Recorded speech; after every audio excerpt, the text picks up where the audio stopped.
진실은 아무리 멀리 던져도 반드시 제자리로 돌아온다는 믿음을 끝까지 놓지 않겠습니다. 고맙습니다.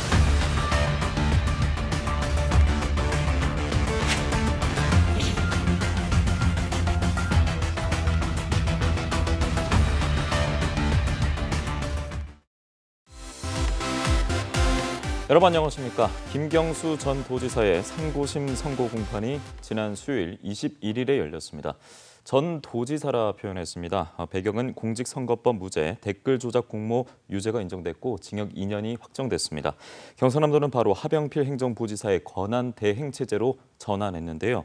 오늘은 김경수 전 도지사의 대법원 판결에 따라 우리 지역 경남에 어떤 영향이 따르게 될지 이에 대해서 이야기 나눠보도록 하겠습니다. 오늘 함께할 세 분 먼저 소개해드리겠습니다. 더불어민주당 경남도당 수석대변인 김지수 경남도 의원, 국민의힘 경남도당 차주목 사무처장, MBC 경남 장현 기자 이 세 분과 함께하겠습니다. 어서 오십시오. 안녕하십니까. 네, 지난해 11월이었습니다. 김경수 전 도지사가 항소심에서 징역 2년을 선고받고 그 이후 8개월 정도 시간이 흘러서 상고심 선고 공판이 21일에 열렸습니다. 자, 오늘 함께한 두 분도 당연히 관심 있게 지켜봤을 것 같은데요. 먼저 대법원 판결에 대해서 어떻게 생각하시는지 김지수 대변인부터 듣겠습니다. 우선 이 사건의 특징을 좀 먼저 말씀드리겠습니다. 우리 시청자분들께서도 아마 잘 아실 텐데요. 이번에 김경수 전 지사님이시죠. 지사가 연루된 이 사건은 CCTV와 같은 확실한 증거가 있는 사건이 아닙니다. 이것은 김동원 드루킹의 진술과 그리고 정황만이 있는 사건이었다라는 먼저 말씀드리고요. 이 특검 주장의 근거는 오롯이 김동원 드루킹의 진술 그리고 정황에 근거해서 특검의 주장이 만들어졌고요. 이 특검 주장이 그대로 인용이 돼서 2심의 재판의 결과가 나왔고 이 2심 재판의 결과가 그대로 인용된 대법 결과가 나왔습니다. 그래서 이 대법 결과에 대해서 상당히 유감이란 말씀드립니다. 그 대변인께서 그 사실관계를 잘못 말씀하신 것 같은데 네. 그 판결문을 보면 1심부터 2심 대법원 그 줄기차게 유죄가 나와 있습니다. 그 내용을 보면 특검이 제출한 증거만 해도 1333건입니다.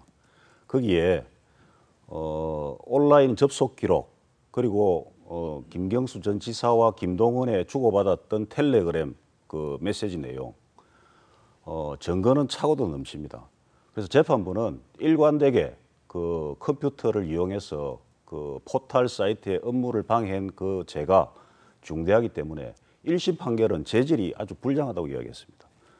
왜냐하면 이거는 민의를 왜곡해서 선거에 영향을 미치는 민주주의 제도, 선거제도를 부정하는 헌법 질서를 파괴하는 중대한 범죄 행위입니다. 네. 초반부터 두 분 입장 같은 판결을 놓고도 이제 이 두 분 입장이 좀 이렇게 다른데요.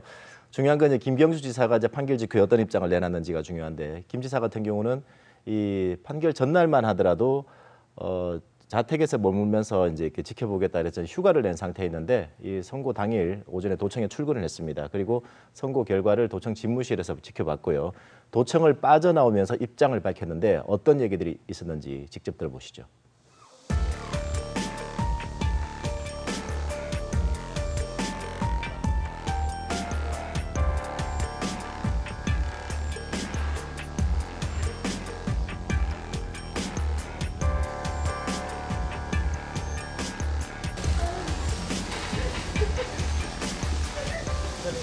대법원 선고 결과 어떻게 보시나요? 안타깝지만 법정을 통한 진실 찾기는 더 이상 진행할 방법이 없어졌습니다. 대법원이 내린 판결에 따라 제가 감내해야 될 몫은 온전히 감당하겠습니다. 하지만 법정을 통한 진실 찾기가 벽에 막혔다고 그렇다고 진실이 바뀔 수는 없습니다. 저희 결백과 진실을 밝히기 위한 노력은 여기서 멈추지만 무엇이 진실인지 그 최종적인 판단은 이제 국민들께 국민들의 몫으로 넘겨드려야 될 것 같습니다. 하지만 진실은 아무리 멀리 던져도 반드시 제자리로 돌아온다는 믿음을 끝까지 놓지 않겠습니다. 고맙습니다.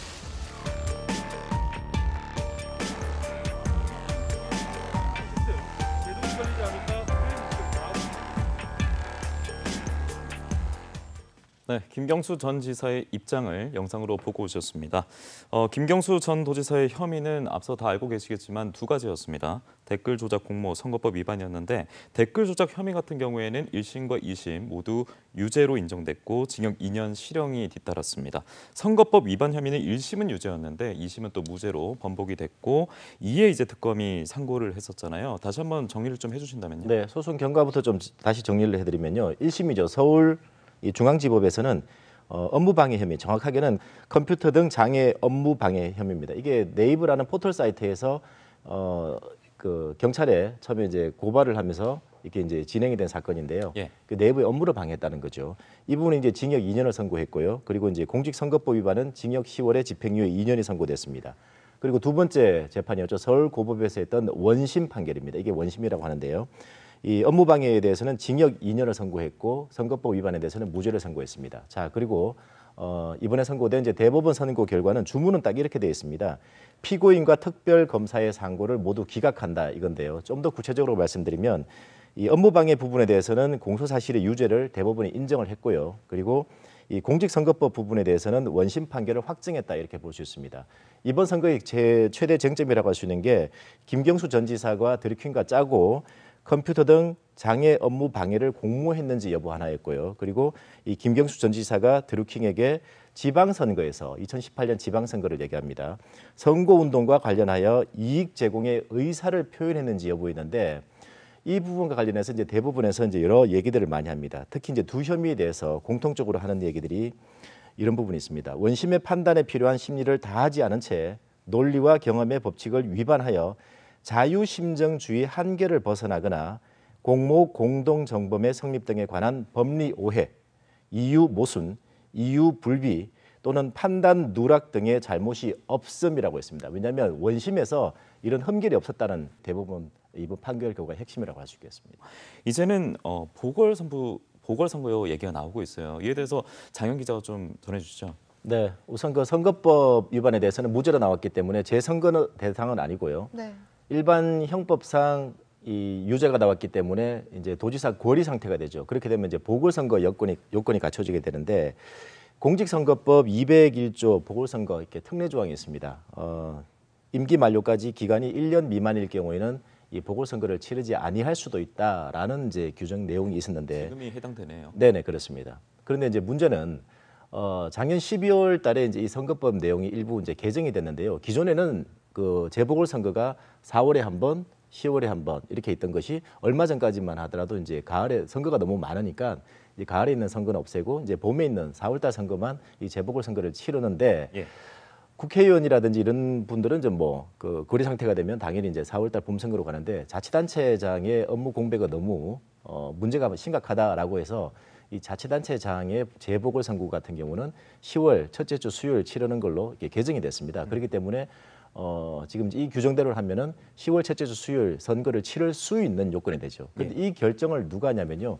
경상남도 선거관리위원들이 하게 됩니다.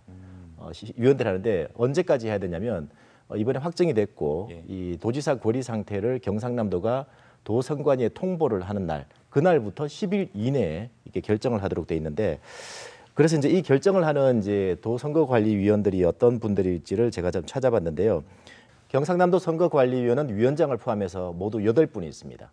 지방법원장 추천이 위원이 3명이 있고요. 그다음에 중앙위원회 추천이 1분 있고 그다음에 경상남도 선관위 자체 선정이 2명 있습니다. 그리고 이것이 민주당 그리고 국민의힘 추천위원들이 각각 1명씩인데 어쨌든 이분들이 이제 결정을 하게 되는데 뭐 최근에 이 전망들이 좀 나오고 있다면서요. 어떻게 할지 두 분 다 얘기를 좀 해주셔야 될 것 같아요. 먼저 김준수 대변인부터 말씀하시죠.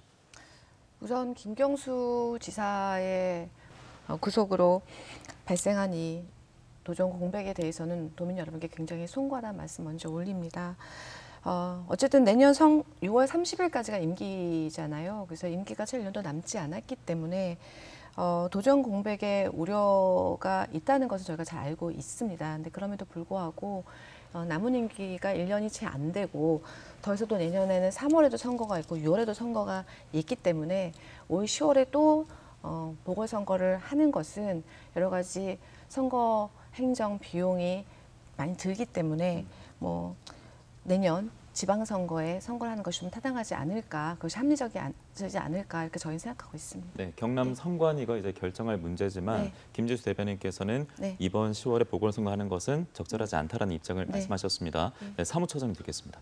예, 그 공직선거법에 그 선거 관련 재판은 1심은 6개월, 2심, 3심은 각각 3개월, 그래서 토탈 1년 안에 하도록 되어 있는데 이번 재판이 3년을 끌었습니다. 우리 경남 도민들로 봤을 때는 자격 없는 도지사가 3년 동안 그 도지사직을 수행한 것입니다. 그러면 새로 뽑아야 되는 그런 참정권이 침해된 상황인데 이 보궐선거와 관련된 특례가 있습니다. 1년 미만일 경우에는 안 할 수도 있다고 되어 있는데 이 임의조항입니다. 그러니까 아까 전에 우리 장 기자 말씀하신 대로 경상남도 선거관리위원회가 회의를 열어서 결정할 문제인데 작년에 이 법 개정 취지가 뭐냐 하면 국회의원이라든지 대통령 선거 관련된 것은 4월 한 차례만 치르도록 되어 있지만 지금 이제 자치단체장 선거는 8월 31일까지 그 선거 사유가 발생하면 10월 달에 선거를 하도록 2차례로 규정되어 있습니다. 그 법의 취지는 뭐냐 하면 기초단체장의 공석은 상당히 중요한 문제이기 때문에 선거를 해서 새로운 자치단체장을 뽑아라는 그런 취지이기 때문에 선거를 해야 된다고 저희는 그렇게 보고 있습니다. 그러니까 지금 체제에서 내년 6월까지는 가면 안 된다라는. 네. 그러니까 이제 10월 달에 선거를 예, 해서 예. 그 내년 6월 30일까지 도정을 운영해야 된다 이렇게 네네, 보여집니다. 알겠습니다. 네, 보궐선거 여부에 대해서도 두 분의 말씀 들어봤고요. 이제 대법원 판결이 나온 이후에 각 당의 성명도 나왔을 것 같습니다. 사무처장님 한번 들어볼까요?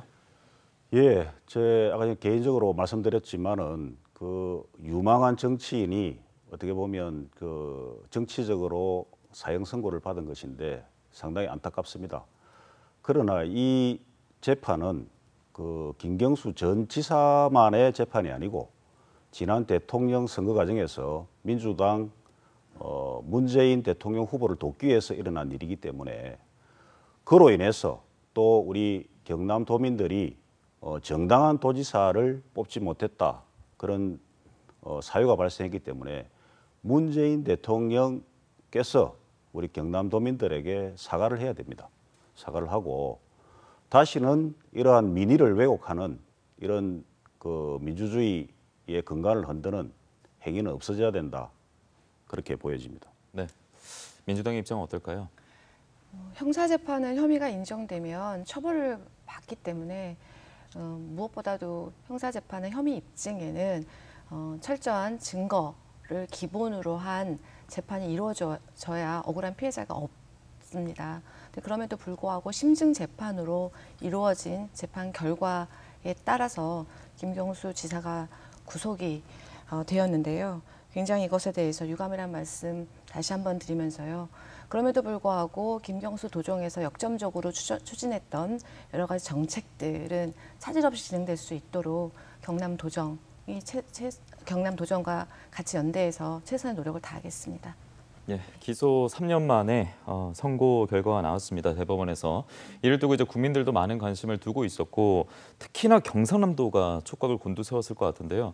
경상남도의 입장은 어떻습니까, 장현 기자? 네, 입장이라기보다 사실 경상남도는 그 김경수 지사 임기가 시작되면서 이제 이 사건이 시작됐기 때문에 계속해서 좀 약간 어수선한 분위기였고 예. 뭐 공무원들끼리 만나더라도 사실 이게 좀 화두가 될 정도로 사실 계속 오랫동안 끌어왔던 문제였죠. 선고 직후에 이제 하병필 행정부지사 권한 대행 체제가 이제 바로 시작이 됐고요. 그리고 이제 얼마 전에는 뭐 경상남도 6월 정기 인사 성진을 포함한 정기 인사도 있었고, 그리고 김경수 지사가 나타나는 뭐 행사장마다 어떤 현안에 대한 어떤 지사의 멘트 그리고 또 김경수 지사의 표정 이런 것까지도 재판 결과를 혹시 좀 예측한 거 아니냐라는 뭐 호사가들의 좀 얘기들이 나오는데 그만큼 좀 어수선한 분위기가 좀 많았다는 얘기죠. 제가 이번 취재를 하면서 경남도청 한 공무원의 얘기를 좀 이렇게 들을 수가 있는 게 기억에 남는 게요. 고난 대응 체제만 벌써 5번째다. 그리고 그 말을 듣고 제가 한번 좀 따져봤더니 민선 도지사가 이제 시작된 김혁규 지사부터 거슬러 올라가서 예. 임기를 다 채운 경우가 딱 3건 있더라고요. 김혁규 지사 첫 번째와 두 번째 임기, 그리고 홍준표 전 지사의 그 보궐선거 임기, 그거 이후에는 전부 다 이제 재발로 걸어나간 격이 되는데 이번 같은 경우는 어떻게 좀 구속 때문에 지금 이제 그렇죠. 임기를 다 못 채우는 결과가 됐죠. 이 피해가 결국 어디로 갈 거냐? 현안 차질 때문에 도민들이 좀 입지 않을 거냐? 그리고 공무원들이 약간 낭패감이 또 얼마나 좀 클 것이냐 이런 얘기들이 좀 기억에 남았습니다.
네, 처음부터 짚어보겠습니다. 김경수 전 지사가 이제 이 사건이 연루됐다는 게 언제부터 밝혀졌습니까?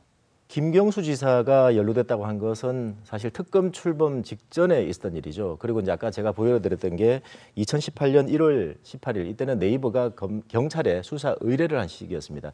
이때부터 선고일까지 제가 정확하게 카운트를 해보니까 1279일, 뭐 적지 않은 시간이 이렇게 흘렀는데요. 물론 이보다 좀 더 거슬러 올라가게 되면은 중앙선관위가 2017년 3월 달입니다. 이게 대선 직전인데요.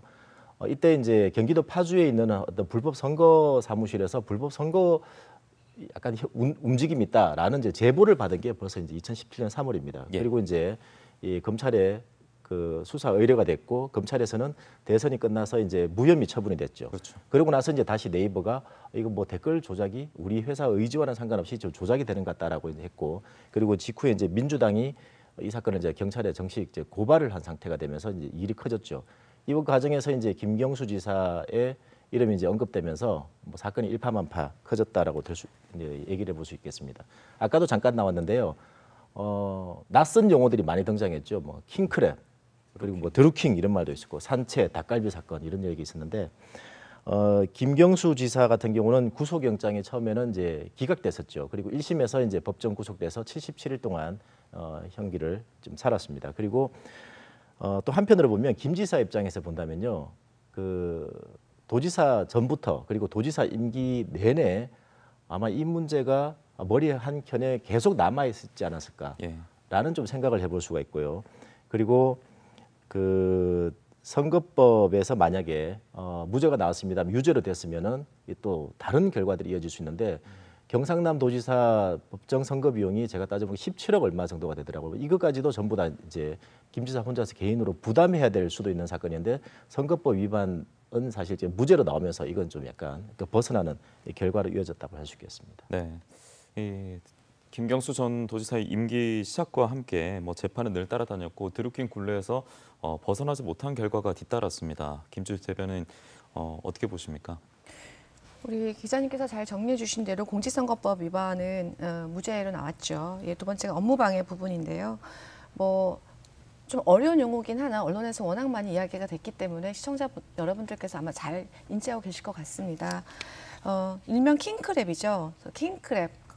이 댓글 조작 프로그램인 킹크랩 개발을 김경수가 알고 있었느냐 몰랐느냐의 문제가 지금 가장 핵심이었는데 실제로 김동원과 그 일당이 조사 과정에서 계속 진술을 번복하기 때문에 2심 재판부에서는 이 김동원의 진술에 대해서는 허위 진술이다라고 판단을 이미 내렸습니다. 그래서 이것은 증거로 채택하지 않았고요.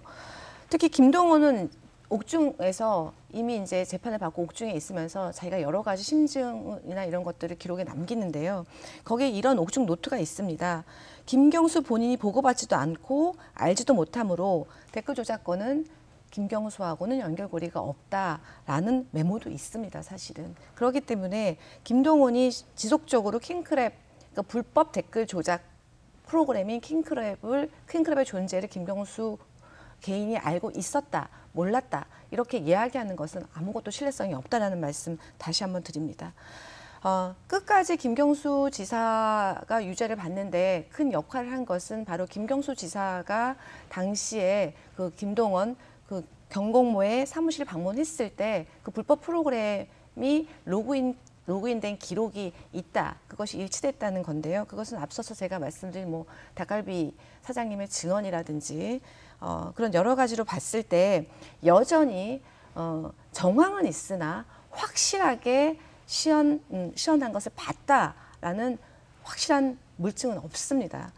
그럼에도 불구하고 혐의가 유죄로 판결한 게 대해서는 실제로 형사사법의 대원칙인 증거채택주의와 무죄 추정의 원칙이 훼손됐다라는 말씀을 다시 드리지 않을 수가 없을 것 같습니다. 네. 드루킹 댓글 조작 사건에 대해서는 이제 마지막 답변이 될 것 같아요. 예, 앞서 이 영상 보시고 좀 어떻게 생각하시는지 차주모 사무처장께 듣겠습니다. 예, 그 드루킹이라는 그 단체가 그 1년 운영비가 11억이 들었답니다. 그리고 8년 동안 드럽 출판사를 운영하는데 그러면 책도 하나도 출간하지 않고 대략 계산해 보면 한 88억 정도 되는데 그 운영비가 어디서 나왔는지 사실은 이 정권 초기에 이 사건이 쟁점화됐기 때문에 특검을 구성할 때부터 상당히 어려움이 많았고 경찰이나 검찰로부터 그런 수사진을 갖다가 제때 충원하지도 못했습니다. 그래서 사실은 계좌 추적부터 해서 이 집단이 도대체 뭐 하는 집단인지 이렇게 밝혀내야 되는데 이것도 우연하게 당시 민주당 추미애 대표가 평창 올림픽 관련 기사에 대해서 여론이 조작되는 것 같다 해서 민주당 쪽에서 고발해서 이 사건이 쟁점화된 것입니다.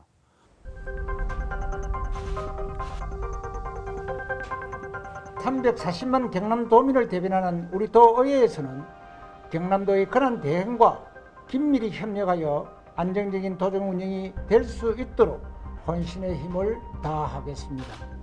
첫째, 코로나19 4차 대유행으로 인한 위기 상황이 갈수록 심각해지고 있어 코로나19 방역 총력 대응과 피해 지원에 빈틈이 없도록 하겠습니다.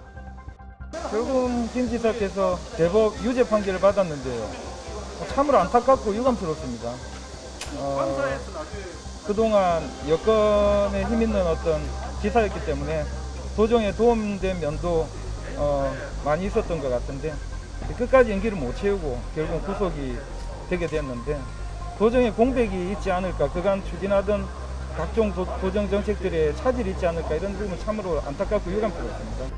우리 경상남도의 공직자들은 기존의 경남도정의 운영 방향을 변함없이 유지하여 부경협력, 서부경남균형발전 등 경남의 더 큰 미래를 위해 진행해온 도정 현안을 차질 없이 추진해 나가야 할 것입니다. 간부공무원을 포함한 전 직원, 도의회 및 시군과 한 팀으로 소통하여 공백 없는 도정이 되도록 최선을 다해야 할 것입니다. 혁신도시 발전과 여기 서부경남 KTX 이렇게 유치 등 이쪽으로 관심을 많이 쓰셨다고 알고 있는데 중도하차하게 돼서 좀 아쉽습니다.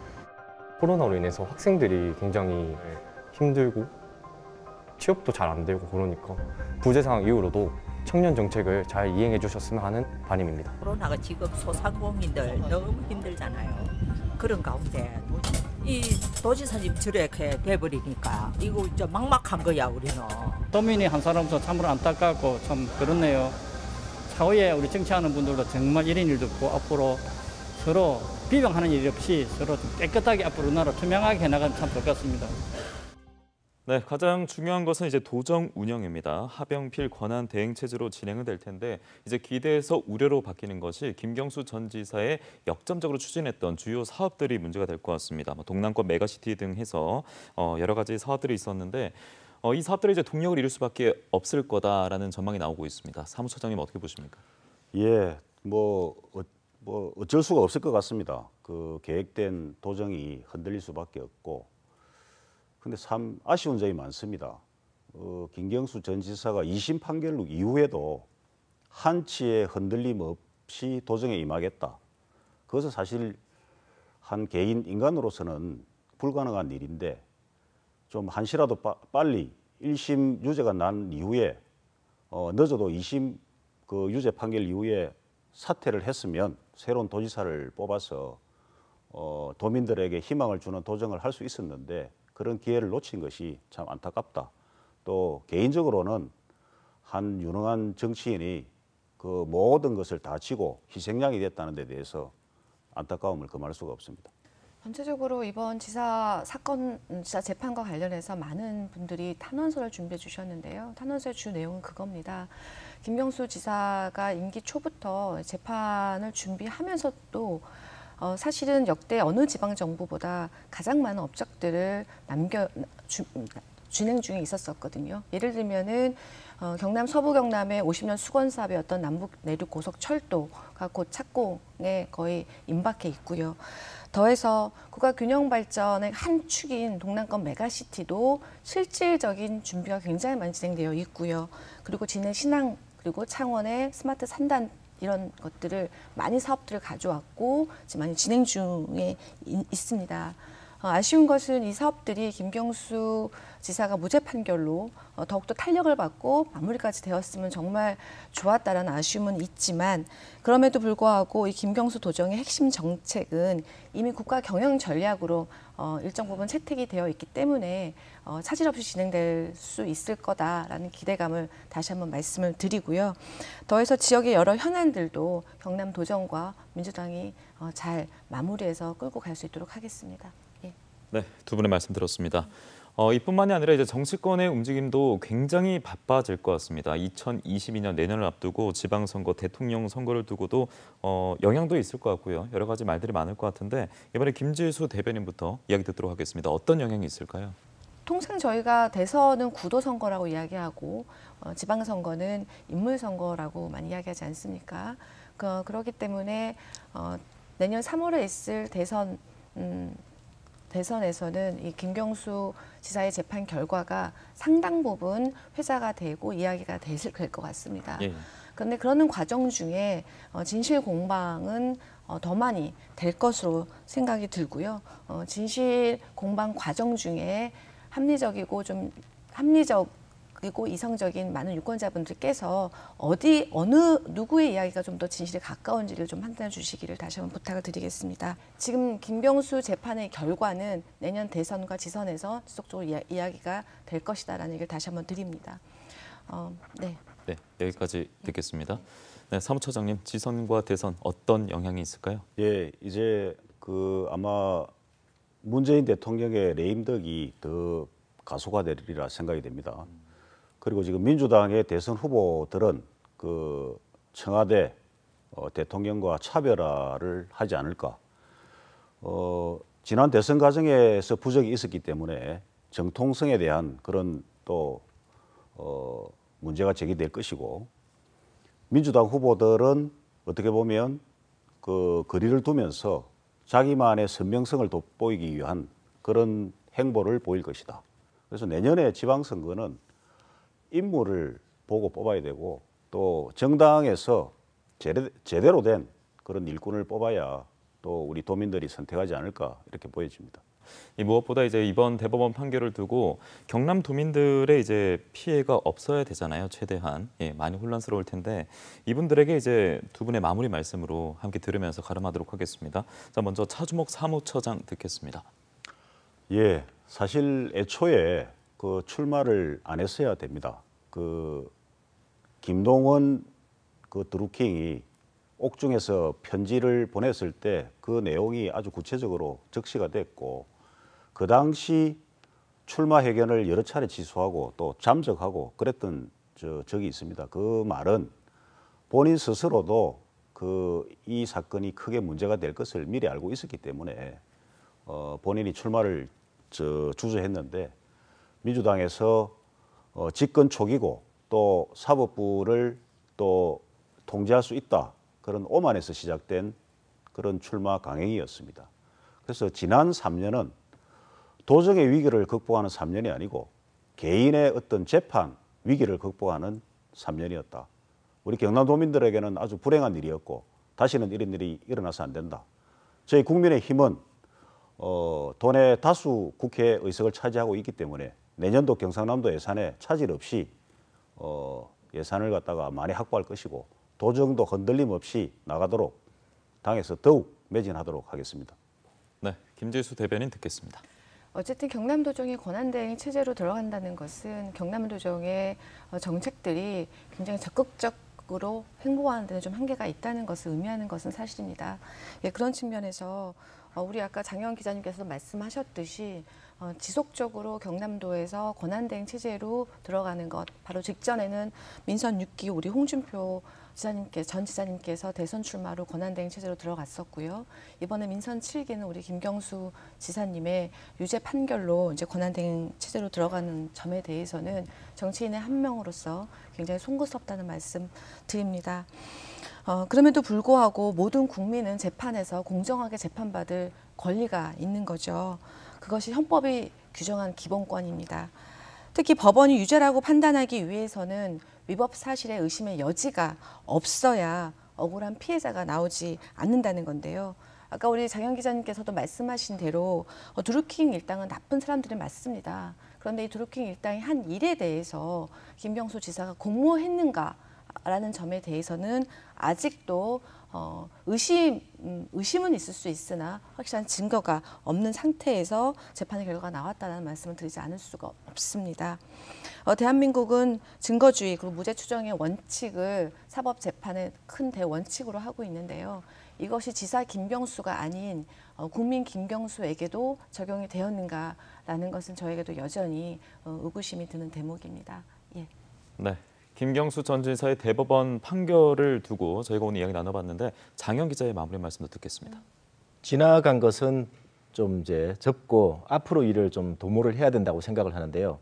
당장 경남도정 권한대행 체제 뭐 우려하시는 분들 많지만 실제로 우려가 될 겁니다. 그리고 어떤 걸 챙겨야 되냐면 당장 내년도 예산도 있을 테고요. 그리고 여야 간에 이견이 없는 여러 가지 현안 사업들이 있습니다. 이런 부분들을 철저하게 챙겨야 되는데 어느 정도로 저는 챙겼으면 좋겠냐면 국민의힘도 마찬가지로 협조할 건 협조하시고 그리고 또 감시할 것도 감시하시고요. 그리고 민주당 같은 경우는 책임 정치 하셔야 된다고 생각합니다.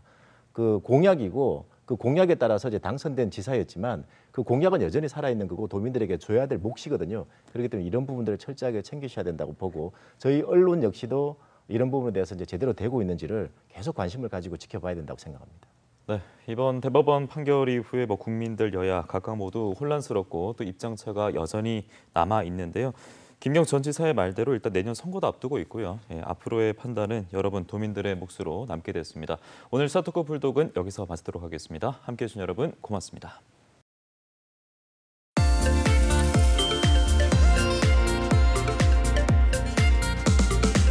예, 반갑습니다. 김창수라고 합니다. 현재 BNK 경남은행에서요 지역민의 노후 설계와 그다음에 퇴직 설계를 지원하는 은퇴금융팀을 맡고 있습니다. 오늘 여러분들하고 같이 나눌 이야기는 주제가 바로 다쓰고 죽으랍니다. 근데 제목이 상당히 좀 자극적이죠. 근데 이 제목은 제가 임의로 정한 건 아니고요. 제가 책을 들고 왔는데 이 책에서 제가 땄습니다. 이 책은 1997년도에 미국의 재무상담사인 스테판 폴란이라는 분이 지은 책이에요. 그런데 제목과 다르게 안에 내용을 한번 보면 내용은 아주 단순합니다. 뭐냐면요. 돈이라는 것은 지금 행복하기 위해서 우리가 모은 거다.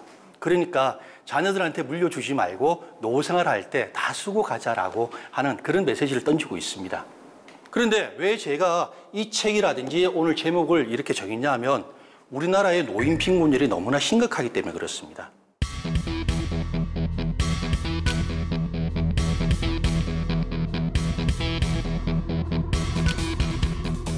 지난 2018년도에요. OECD, 그러니까 경제협력개발기구에서 회원국의 노인 빈곤율을 발표를 했는데 우리나라가 1등 했습니다. 근데 그것도 압도적인 1등이에요. 우리나라 노인 빈곤율은 약 43.4%, 노인 2분 중에서 1분이 빈곤을 하다고 합니다. 그런데 이 OECD 회원국의 평균이 14%거든요. 우리나라가 무려 3배나 더 높아요. 예, 그런데 좀 이상하지 않으세요? 우리나라는 세계에서 경제의 어떤 규모로는 한 10위 정도 해요. 그런데 우리나라보다 경제 규모가 적은 멕시코의 노인 빈곤율은 24.7%에 불과하거든요. 그래서 우리나라 많은 전문가들은 이 OECD에서 정한 이 노인 빈곤율이 우리나라 실정하고 좀 안 맞는 거 아니냐라고 이야기를 갖다가 하고 있습니다. 그렇다면 OECD에서는 어떻게 노인 빈곤율을 따지냐면 바로 상대적 빈곤율이라고 해서요. 우리나라 전체 인구가 있으면 전체 인구의 중간 정도 되는 소득, 중위소득입니다. 이 중위소득의 절반이 안 되는 노인을 전체 노인 중에서 얼마나 되는가를 따진 것이 바로 노인 빈곤율이에요. 좀 어려우니까 제가 예를 들어서 말씀을 드릴게요. 2018년도에 우리나라 2인 가구의 중위소득이 284만 원이었습니다. 따라서 이 절반인 142만 원을 한 달에 우리가 소득으로 이렇게 발생하지 않는 우리 노인분들이라면 OECD에서 정한 노인 빈곤층에 들어간다는 겁니다. 그런데 이 142만 원 안에 들어가는 저희가 돈은요, 바로 연금이나 또는 사업이나 근로소득 같은 현금 소득만 들어가요. 부동산 같은 이런 어떤 실물 자산은 여기에 포함이 안 됩니다. 하지만 우리나라 노인 가구의 상당히 많은 어떤 비중의 자산 중에서요, 바로 부동산이거든요. 2020 노인 실태 조사를 보면 우리나라 노인 가구의 96.6%가 부동산을 보유를 하고 있고요. 그리고 그때 금액이 평균적으로 약 2억 6천만 원대 정도 됩니다. 자가 비율은 한 79% 정도 되고요. 또 다른 자료에 보니까 우리나라의 노인 가구의 전체 어떤 재산 중에서 부동산이 한 80%대 정도 됩니다. 근데 우리보다 먼저 고령화를 겪은 일본은요, 한 60%대, 그리고 미국은 20%대에 불과해요. 따라서 이제 이렇다면 우리나라 어떤 노인 가구도 이러한 부동산을 팔거나 처분하면 되겠죠. 하지만 우리 부모님 세대에 잘 안 하려고 하세요. 따라서 이러한 부동산을 저희가 팔거나 처분하지 않고 현금 소득으로 만들 수 있는 방법이 있으면 상당히 도움이 될 겁니다. 대표적인 것이 바로 주택연금입니다. 주택연금은 우리가 살고 있는 집을 담보로 해서 저희가 주택금융공사에다가 맡기면 죽을 때까지 저희가 연금을 받는 제도예요. 그리고 또 하나가 있는데 농지연금입니다. 농지연금은 이제 65세 이상의 농지를 소유한 분인데요. 이 농지가 논이나 밭이나 가수원이면 농어촌 공사에다가 맡기고 죽을 때까지 우리가 연금을 받는 제도입니다. 예. 그런데 이런 저희가 주택가 농지연금에서 그럼 현금 소득이 얼마나 발생될까 궁금하실 겁니다. 예를 들어서 말씀을 드릴게요. 65세의 어떤 동갑 부부가 있다 칠게요. 근데 이 분들은 3억 원 정도 하는 시세 하는 주택을 갖고 있고요. 그리고 한 1억 원 정도 하는 가수원을 가지고 계시다고 볼게요. 이때 주택연금을 신청을 하면 한 달에 76만 원이 정액으로 죽을 때까지 나옵니다. 그리고 가수원 1억짜리에서는 한 달에 38만 원씩 저희가 나옵니다. 합치면 114만 원이에요. 따라서 빈곤율 상당히 많이 떨어지겠죠. 실제로 어떤 조사에서는요, 우리나라 어떤 고령층이 주택연금만 잘 활용해도 우리나라 노인 빈곤율은 13%포인트나 떨어진다는 그런 어떤 결과도 나왔습니다.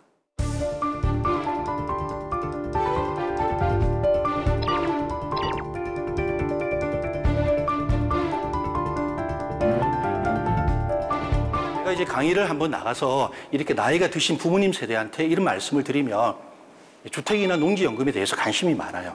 그런데 실제 가입을 할까요? 망설이십니다. 왜 그러냐면 우리 부모님들께서는 이런 어떤 집이나 농지를 본인이 쓰기보다는 자녀들한테 물려주고자 하는 상속 의지가 상당히 강합니다. 따라서 이제 우리나라의 어떤 노인 빈곤율을 따지지 않는다 하더라도 우리 부모님을 위해서 자녀 세대가 부모님한테 주택이나 농지연금을 이제 받을 수 있도록 도와드려야 돼요. 왜 그런 말씀을 드리냐면 제가 경험을 해서 그렇습니다. 뭐 제 이야기 잠깐 드리면 저는 3남매 중에서 둘째거든요. 어렸을 때 저희 아버지가 일찍 돌아가셨어요. 그래서 어머니가 저희를 키우느라 고생을 하셨는데 그러다 보니까 정작 본인의 노후 준비를 못 하셨습니다. 집이 한 채 있어요. 그래서 제가 2014년입니다. 어머님한테 주택연금 권유를 해드렸거든요. 절대 안 하신대요. 저희한테 물려주신다고. 한 1년을 싸웠어요. 그러다가 어느 날 어머니가 그러면 상담이나 한번 받아볼게 해서 상담을 받고 오셨거든요. 근데 아세요? 상담 받고 오셔가지고 가입을 하셨어요. 그래서 제가 궁금하잖아요. 화도 나기도 하고. 한번 여쭤보니까 그 상담을 받으러 갔는데 상담사가 했는 말 한마디 때문에 가입을 하셨습니다. 뭐라고 했냐면 어머니 요즘 같은 시대에 우리 자녀가 부모님한테 주택연금 권유하는 경우가 없어요. 어머니 만약에 주택연금을 받으면 우리 자녀분들은 효자 효녀 소리를 듣게 될 겁니다. 그 말에 마음이 움직이신 겁니다. 한 달 70만 원씩 6년째 받고 계시고요. 요즘 주택연금 이야기를 많이 하고 계세요. 덕분에 저희들도 효자 효녀 소리 좀 듣고 있습니다. 그런데 이런 어떤 부모님 세대와 달리 저희와 같은 베이비 부모 세대 같은 경우에는 집이 없을 수도 있고 특히 농지는 더 없을 수도 있죠. 따라서 다른 어떤 우리가 현금 소득을 만들거나 아니면 이 현금 소득을 늘리는 방법을 우리가 대비를 해야 됩니다. 그 이야기를 이제부터 한번 드릴게요. 첫 번째는 퇴직할 때 받게 되는 바로 퇴직연금입니다. 퇴직연금은 좀 생소할 수 있지만 직장인들은 다 아세요. 과거의 퇴직금 제도가 2005년도에 퇴직연금이라는 제도로 바뀌었거든요. 왜 바뀌었냐면 이제 퇴직금을 받아서 쓰지 말고 연금으로 노후를 대비하라고 바뀐 겁니다. 그런데 이런 값을 못해요. 왜 그러냐면 그 금융감독원이라는 데가 있습니다. 거기서 작년도에 이 퇴직연금을 받은 수령 계좌를 분석을 해보니까요. 3.3%만 연금으로 받고 나머지 96%는 다 일시금으로 찾아갔습니다. 그런데 저희가 퇴직연금을 일시금으로 찾아가면 여기에는 퇴직소득세라는 게 붙어요. 예를 들어 볼게요. 20년 동안에 한 직장에 근무를 하고 퇴직연금을 1억을 받으면 퇴직소득세가 한 300만 원 정도 나옵니다. 그런데 저희가 일시금으로 찾아가면 이 300만 원을 다 내셔야 돼요. 하지만 우리가 5년 이상 나눠서 퇴직연금을 받으면요.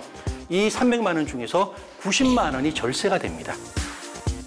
나라에서 말 그대로 연금으로 노후를 대비하면 저희가 퇴직소득세의 30%를 줄여주는 거죠. 따라서 저희들이 이런 어떤 퇴직연금을 좀 활용한다면 다음에 우리의 노후의 현금 소득을 더 활용할 수 있고 특히 퇴직연금에 적용되는 이자율이 좀 높아요. 따라서 필요한 자금이 있으면 퇴직할 때 다른 자금 먼저 쓰고 이 퇴직연금은 절세도 하고 이자율도 높이고 현금 소득도 마련하는 그런 제도로 활용하시면 좋을 것 같습니다. 다음에 두 번째 제도가 있는데요. 바로 뭐냐면 국민연금이에요. 그런데 여러분들 국민연금은 우리나라 국민이라면 18세에서 60세 이전까지는 누구나 가입을 해야 되거든요. 그런데 누구나 가입을 해야 되지만 가입을 해도 못 받는 경우가 생깁니다. 왜 그러냐면 국민연금은 가입을 해도 가입기간 10년을 우리가 못 채우면 다음에 60세에 냈던 원금하고 이자하고 합쳐가지고 받고 끝나버려요. 따라서 가입기간 10년을 채우는 것이 무엇보다 참 중요합니다.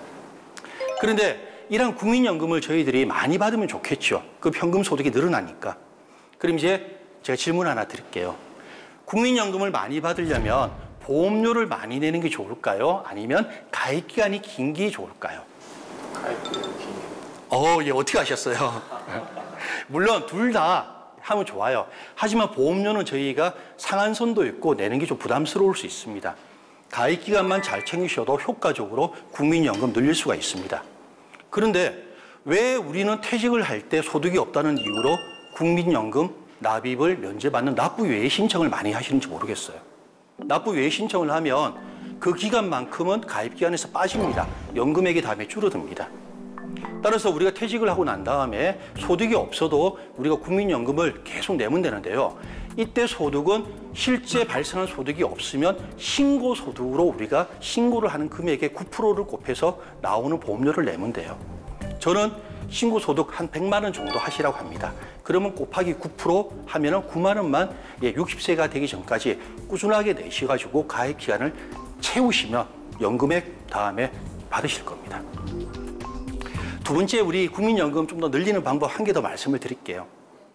혼자 받는 게 좋을까요? 아니면 결혼했다면 부부가 같이 받는 게 좋을까요? 다음에. 예, 당연한 이야기를 제가 묻죠. 그런데 당연한 이야기인데 우리 배우자가 가정주부면 국민연금 보험료를 안 내고 있어요. 왜? 우리가 학생이라든지 가정주부는 원래는 가입 대상이긴 하지만 소득이 없어요. 그러면 적용 제외자라고 해서 애초에 적용을 빼주는 우리 제도가 있습니다. 그러다 보니까 대부분의 가정주부는 이 가입을 안 하고 있습니다. 하지만 두 분이 같이 받으면 좋다고 했잖아요. 따라서 가정주부도 지금이라도 국민연금관리공단에 전화를 해서 가입 신청을 하면 이미 가입자 저희가 가입이 됩니다. 그때 소득은 신고소득 월 100만 원, 그러면 9% 곱해서 9만 원 고시서 나오면 내시고 다음에 출생연도에 따라서 62세에서 65세 사이에 연금을 받으면 됩니다. 그러면 저희가 현금 소득 좀 더 늘릴 수 있을 겁니다. 이제 마지막 방법인데요. 뭐냐면 기초연금이에요. 좀 생소하실 수도 있는데 기초연금은 우리나라에서 만 65세 이상자 대상으로 해서 신청을 받아서 지급하는 무상 성격의 어떤 연금 제도입니다. 그런데 이 기초연금은 제가 신청이라고 했지 지급이라고 이야기를 안 했죠. 말 그대로 65세 이상자들이 신청을 하면은 이 전국에 있는 그분들을 소득과 재산을 따져서 1등부터 저 밑에까지 순위를 매깁니다. 그래서 상위 30%에게는 저희가 기초연금 지급이 안 되고요. 하위 70%에게만 저희가 지급이 되는데 혼자 받으실 때는 한 달에 30만 원, 부부가 같이 받으면 20%가 삭감된 48만 원을 최대 받으실 수가 있습니다. 근데 중요한 거는 기초연금은 신청이라고 했죠. 만 65세 생년 5월 되는 한 달 전에 신청을 해야 됩니다. 만약에 한 1년 뒤에 신청을 늦게 했어요. 그때 신청을 해서 지급 대상자가 돼도 우리 1년 동안에 못 받은 금액 소급해서 못 받습니다. 끝나버립니다. 따라서 기초연금은 우리가 65세 때 꼭 챙겨야 될 그런 연금이다라고 한다면 우리 다음에 현금 소득으로 충분히 활용하지 않을까 싶습니다. 오늘은 우리나라의 노인 빈곤율을 개선할 수 있는 방법을 한번 말씀을 드렸는데요. 관련해서 질문 한번 받겠습니다. 그 주위에 나이 드신 분들이 그 말하기를 국민연금을 내면 기초연금을 받을 수 없다고 하던데 어떻습니까? 저희들이 근데 많이 잘못 알고 있습니다. 국민연금을 받아도 기초연금은 같이 중복으로 받을 수가 있어요. 오해입니다. 다만 국민연금을 월 45만 원 이상 받게 되면요. 기초연금을 받을 수 있을 때 조금 이렇게 감액이 돼요. 근데 국민연금을 많이 받아도 감액되는 우리 기초연금 비율은 50%거든요. 따라서 국민연금 받는다고 기초연금 못 받는다. 요거는 잘못된 정보입니다. 오늘 이제 강의는 여기서 마칠까 하는데요. 오늘 노인 빈곤율에 대해서 말씀을 드렸는데 잘 들으셨어요? 이제 마무리하면서 과거의 로마 시대 철학자인 키케로가 남긴 글귀 하나 소개를 좀 시켜드리겠습니다. 죽는 날까지 스스로를 지키고 제 권리를 행사하며 자존감을 잃지 않는 노인만이 존경받을 수 있다고 했습니다. 감사합니다.